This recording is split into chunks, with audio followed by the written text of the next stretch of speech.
వీరభద్ర సార్కి అండ్ రాజ్ కందుకూరి సార్కి thank you so much. So ఎక్కడో కన్నడ మూవీ సో మన తెలుగులో రిలీజ్ చేస్తున్నారు. మన తెలుగు ఆడియన్స్ ఎప్పుడు పక్క రాష్ట్రం వచ్చినా లేకుంటే పక్క దేశం సినిమా వచ్చినా మన సినిమా అయినా కూడా మన తెలుగు ఆడియన్స్ ఎప్పుడు ముందుంటారు. సినిమా లవర్స్ అనమాట మన తెలుగు ఆడియన్స్ ఎప్పటికీ. సో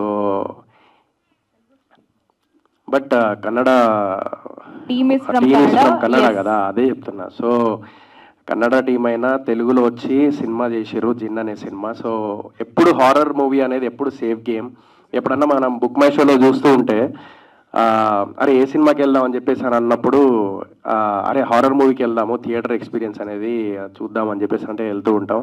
సో జిన్ అనే ట్రైలర్ చూసిన. So it's decent, pretty good, చాలా బాగుంది. అండ్ స్పూకీ వరల్డ్ అని చెప్పేసి పెట్టిరు కింద. ఒక లైక్ జిన్ అనేది ఏంటంటే బేసికల్లీ చాలామందికి తెలీదు. జిన్ అనేది యాక్చువల్లీ ఒక ముస్లిమ్స్లో జిన్ అని చెప్పేసి అని అంటారు. సో అదేంటంటే ఇట్స్ అ బ్యాడ్ జిన్ ఉంటుంది, గుడ్ జిన్ ఉంటుంది. 2 types ఆఫ్ జిన్ ఉంటాయి అన్నమాట. So I think this a bad జిన్ సినిమా. సో అందరు తప్పకుండా చూడాలి ఈ cinema. And director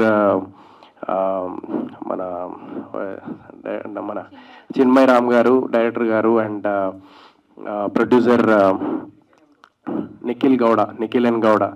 so all the very best అండి. And all the best to whole team. And మన తెలుగు సినిమా జిన్ కన్నడ వాళ్ళు వచ్చి తెలుగులో చేశారు. సో తప్పకుండా చూసి ఆదరించాలని మనస్ఫూర్తిగా కోరుకుంటున్నాను. Thank you.